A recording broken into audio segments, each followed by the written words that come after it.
friends, it's the Stitches. It's no secret that while a lot of people really love the idea of kawaii fashion and cute fashion and girly fashion, a lot of people also don't really understand why a person would choose to wear something like kawaii fashion regularly as a daily look, as a personal style, especially here in the West. Being cute isn't often seen as even an option for grown adult women, and I do consider myself to be a grown adult woman. I find that the usual reaction to my appearance isn't necessarily one of disgust, but more one of curiosity. Most people don't mind the way that I look. A lot of people like seeing colorful fashion in day-to-day life, but they're just confused as to why.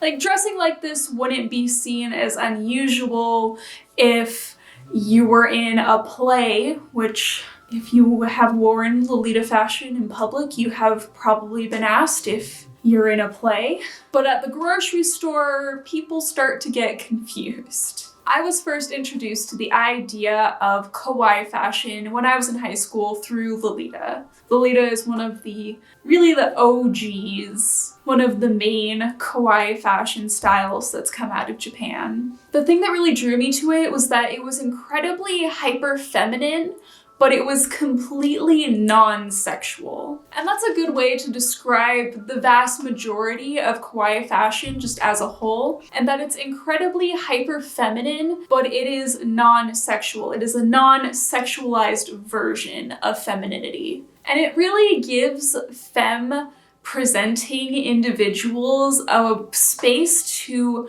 express that part of their identity without the outside sexualization of others. Of course, there is Era Lolita, which is a more sexual version of Lolita fashion, but it's more like self-love. It's what you wear after a warm bubble bath in the glow of candlelight while sipping a nice rosé. It's not really what you wear to go seduce someone's man or anything. And that's another thing about kawaii fashion. It is very self-indulgent. I mean, just look at something like the mission statement of Angelic Pretty. What greater way to show that you love yourself by believing that you're worth a $300 dress just for funsies? Or in my case, spending hours meticulously planning and acquiring the highest quality materials possible and hand sewing a expensive over-the-top garment for myself. Because damn it, I deserve to be fabulous. I don't want to get too deep into the specifics of what mental and physical illnesses I've experienced in the past and in the present, because that's just private information. But I can tell you that as somebody who has spent a very large portion of my life utterly hating myself and my body for not being able to do the things that I feel like it should be able to do, having something like a big frilly dress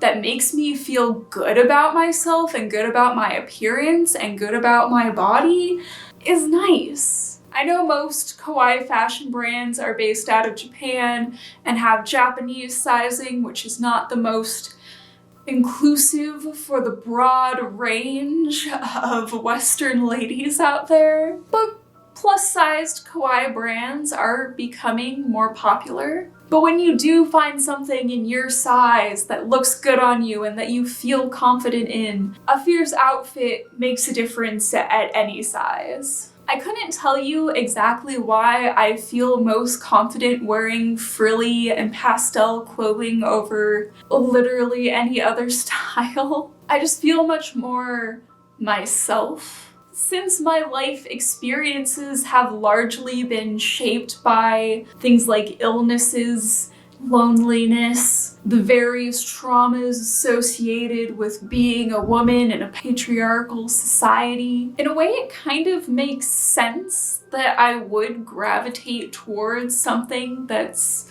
more delicate and otherworldly. It's like saying, I'm fragile.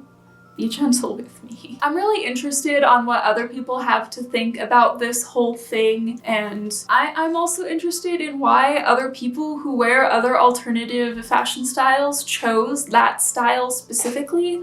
Like, I understand dressing alternatively just in general because normal fashion is pretty boring for the most part.